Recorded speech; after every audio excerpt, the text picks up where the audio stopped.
बोल श्री कृष्ण महाराज की जय। श्रीमन्नारायण नारायण नारायण, श्रीमन्नारायण नारायण नारायण, श्रीमन्नारायण नारायण नारायण, श्रीमन्नारायण नारायण नारायण। बोल श्री कृष्ण महाराज की जय। हे राजन, कुंती पुत्र राजा युधिष्ठिर ने अपना अनंत विजय नामक शंख बजाया तथा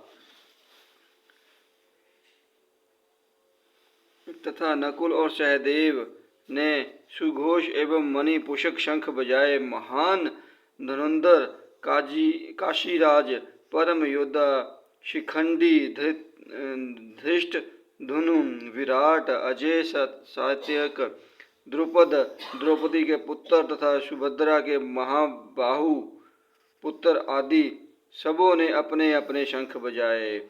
राजा संजय ने राजा धृतराष्ट्र को अत्यंत चतुराई से यह बताया कि पांडु के पुत्रों को धोखा देने तथा राज्य सिंहासन पर अपने पुत्रों को आसीन कराने की यह अविवेकपूर्ण नीति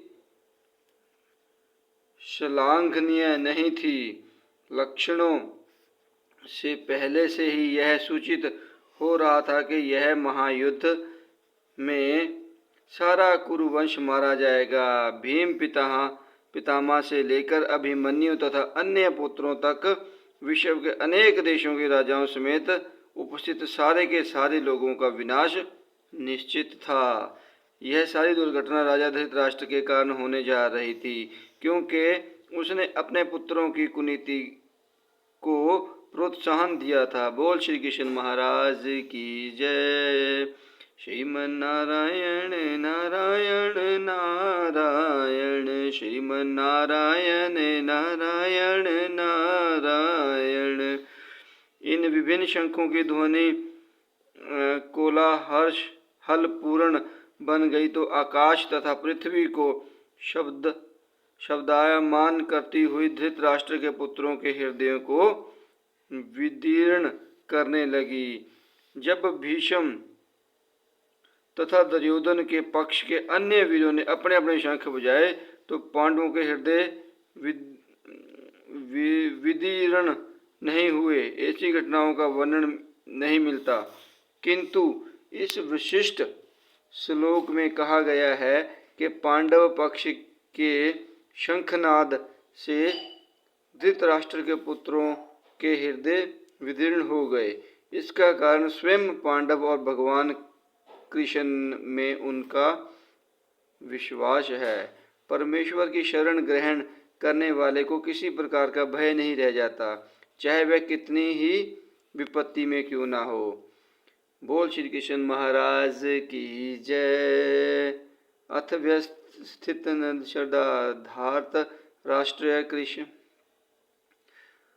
कपिध्वज पर्वते शस्त्र संपते धनुषम्य पांड्य हरिशकेश तदा वाक्यमिद महामहिमते। बोल श्री कृष्ण महाराज की जय। उस समय हनुमान से अंकित ध्वजा लगे रथ पर आसीन पांडुपुत्र अर्जुन अपना धनुष उठाकर तीर चलाने के लिए उद्यत हुआ। हे राजन, धृतराष्ट्र के पुत्रों को व्यूह में खड़ा देखकर अर्जुन ने श्री कृष्ण से ये वचन कहे। तात्पर्य: युद्ध प्रारंभ होने ही वाला था। उपयुक्त कथन से ज्ञात होता है कि पांडवों की सेना की अध्यक्षित अव्यवस्था से धृतराष्ट्र के पुत्र बहुत कुछ निरुत्साहित थे, क्योंकि युद्ध भूमि में पांडवों का निर्देशन भगवान कृष्ण के आदेश अनुसार हो रहा था। अर्जुन की ध्वजा पर हनुमान का चित्र भी विजय का सूचक है, क्योंकि हनुमान से राम तथा रावण युद्ध में राम की सहायता की थी, जिससे राम विजयी हुए थे। इस समय अर्जुन की सहायता के लिए उनके रथ पर राम तथा हनुमान दोनों उपस्थित थे। भगवान कृष्ण साक्षात राम है और जहाँ भी राम रहते हैं वहाँ उनका नित्य सेवक हनुमान होता है। तथा उनकी नित्य संगिनी वैभव की देवी सीता उपस्थित रहती है। अंत अर्जुन के लिए किसी भी शत्रु से भय का कोई कारण नहीं था। इससे भी अधिक इंद्रियों के स्वामी भगवान कृष्ण निर्देश देने के लिए साक्षात उपस्थित थे। इस प्रकार अर्जुन को युद्ध करने के मामले में सारा सत्परामर्श प्राप्त था। ऐसी स्थितियों में जिनकी व्यवस्था भगवान ने अपने साक्षात भक्त के लिए की थी, निश्चित विजय के लक्षण स्पष्ट थे। अर्जुन उवाच सैन्योरुभ योममथे रथ स्थाप मेचयुत याव देताऋषिस्तः योद्धुत कामन वस्थान कैर्म्य सह योद्ध व्यस्त मंसर णम मुझसे। अर्जुन ने कहा, हे उच्छुत, कृपा करके मेरा रथ दोनों सेनाओं के बीच ले चलें, जिससे मैं यहाँ उपस्थित युद्ध की अभिलाषा रखने वालों को और शास्त्रों की इस महान परीक्षा में जिनमें मुझे संघर्ष करना है उन्हें देख सकूं। तात्पर्य, यद्यपि श्री कृष्ण साक्षात श्री भगवान है, किंतु वे अहेतुकी कृपावश अपने मित्र की सेवा में लगे हुए थे। वे अपने भक्तों पर स्नेह दिखाने में कभी नहीं चूकते। इसीलिए अर्जुन ने उन्हें उच्युत कहा है। सारथी रूप में उन्हें अर्जुन की आज्ञा का पालन करना था और उन्होंने इसमें कोई संकोच नहीं किया। अंत उन्हें उच्युत कह दिया था, किंतु का संबोधन किया था। यद्यपि उन्होंने अपने भक्त का सारथी पद स्वीकार किया था, किंतु इससे उनकी परम स्थिति अकुर्ण बनी रही। प्रत्येक परिस्थिति में वे इंद्रियों के स्वामी श्री भगवान हरिकेश हैं। भगवान तथा उनके सेवक का संबंध अत्यंत मधुर एवं दिव्य होता है। सेवक स्वामी की सेवा करने के लिए सदैव उद्धत रहता है और भगवान भी भक्त की कुछ न कुछ सेवा करने की कोशिश में रहते हैं। वे इसमें विशेष आनंद का अनुभव करते हैं कि स्वयं आज्ञादाता न बने, अपितु उनके शुद्ध भक्त उन्हें आज्ञा दें, क्योंकि वे स्वामी हैं। अंत सभी लोग उनके आज्ञा पालक हैं और उनके ऊपर उनको आज्ञा देने वाला कोई नहीं है। किंतु जब वे देखते हैं कि उनका शुद्ध भक्त आज्ञा दे रहा है तो उन्हें दिव्य आनंद मिलता है। यद्यपि वे समस्त परिस्थितियों में उच्चयुत रहने वाले हैं। भगवान का शुद्ध भक्त होने के कारण अर्जुन को अपने बांधुओं से युद्ध करने की तनिक भी इच्छा न थी, किंतु दुर्योधन द्वारा शांतिपूर्ण समझौता न करने हठ धर्मता पर उतारू होने के कारण उसे युद्ध भूमि में आना पड़ा। अंत वह यह जानने के लिए अत्यंत उत्सुक था कि युद्ध भूमि में कौन कौन से अग्रणी व्यक्ति उपस्थित हैं। यद्यपि युद्ध भूमि में शांति प्रयासों का कोई प्रश्न नहीं उठता, तो वो भी वह उन्हें फिर से देखना चाह रहा था और यह देखना चाह रहा था कि वे इस अवांछित युद्ध पर किस हद तक तुले हुए हैं। बोल श्री कृष्ण महाराज की जय। योत से माना नवेक्षे यह इतहेक्ष इत समाग्रा धृतराष्ट्र दुर्बुंद बुद्धे प्रिय चिकीर्षर्थ। मुझे इन लोगों को देखने दीजिए जो यहाँ पर धृतराष्ट्र के दुर्बुद्धि पुत्र दुर्योधन को प्रसन्न करने की इच्छा से लड़ने के लिए आए हुए हैं। तात्पर्य यह सर्वविदित था कि दुर्योधन अपने पिता धृतराष्ट्र की साठगांठ से पापपूर्ण योजनाएं बनाकर पांडवों की राज को हड़पना चाहता था। अंत जिन समस्त लोगों ने दुर्योधन का पक्ष ग्रहण किया था, वे उसी के समान धर्मा रहे होंगे। अर्जुन युद्ध प्रारंभ होने के पूर्व यह तो जान ही लेना चाहता था कि कौन कौन से लोग आए हुए हैं, किंतु उनके समक्ष समझौता का प्रस्ताव रखने की उसकी कोई योजना नहीं थी। यह भी तथ्य था कि वह उनकी शक्ति का जिसका उसे सामना करना था, अनुमान लगाने की दृष्टि से उन्हें देखना चाह रहा था। यद्यपि उसे अपनी विजय का विश्वास था, क्योंकि कृष्ण उसकी बगल में विराजमान थे। बोल श्री कृष्ण महाराज की जय। श्रीमन नारायण नारायण नारायण, श्रीमन नारायण नारायण नारायण। संजय उवाच। एक मुक्ते हरिशकेशु गुडाकेशेन भारत, सेनायुरो भयोमर्ध्यय स्थापयत्यरथोत्सम। संजय ने कहा, हे भरतवंशी, अर्जुन द्वारा इस प्रकार संबोधित किए जाने पर भगवान कृष्ण ने दोनों दलों के बीच में उस उत्तम रथ को लेकर खड़ा कर दिया। तात्पर्य, इस श्लोक में अर्जुन को गुडाकेश कहा गया है। गुडाका का अर्थ है नींद, और जो नींद को जीत जाता है वह गुडाकेश है। नींद का अर्थ अज्ञान भी है। अंत अर्जुन ने कृष्ण की मित्रता के कारण नींद तथा अज्ञान दोनों पर विजय प्राप्त की थी।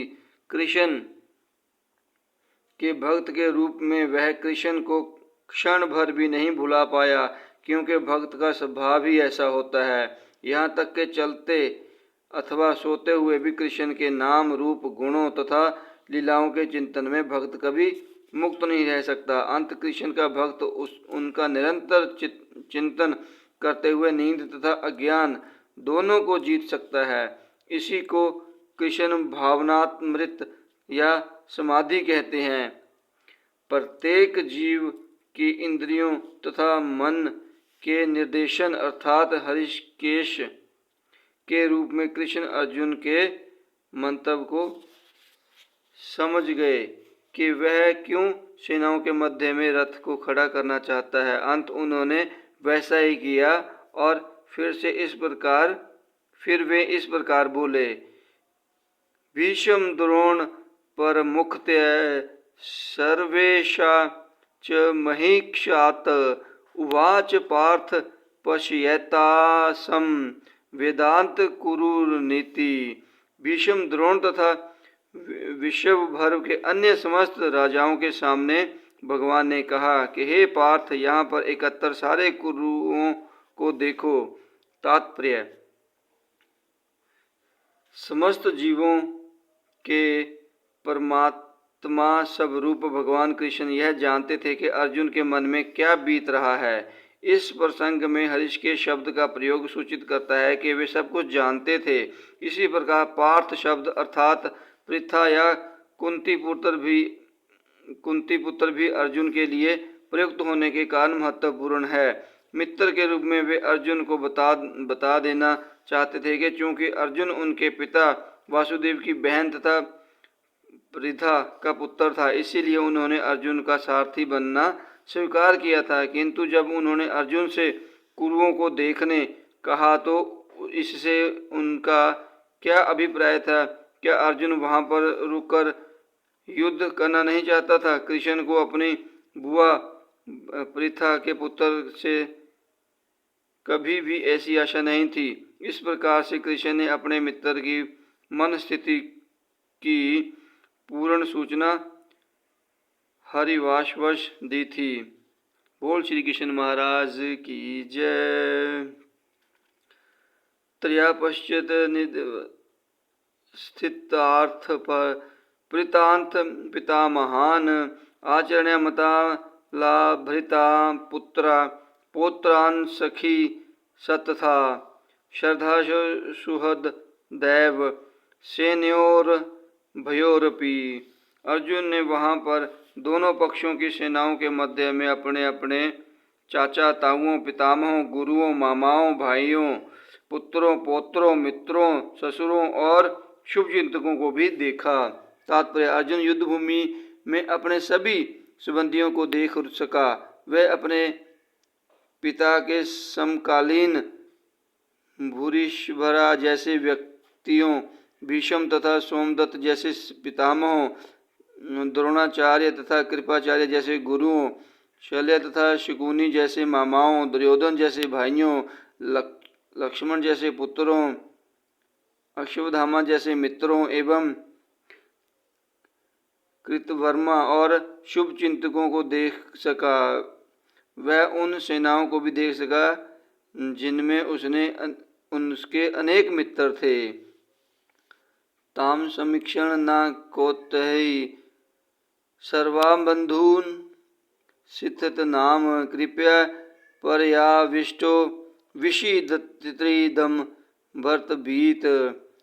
जब कुंती पुत्र अर्जुन ने मित्रों तथा संबंधियों को इस विभिन्न श्रेणियों को देखा तो वह करुणा से अभिभूत हो गया और इस प्रकार बोला। अर्जुन उवाच ध्रुव ध्रुवेम सवजन कृष्ण युयुत्स ससुपस्थितम् सीदन्त मम गात्राणि मुख्य च परिचोयति।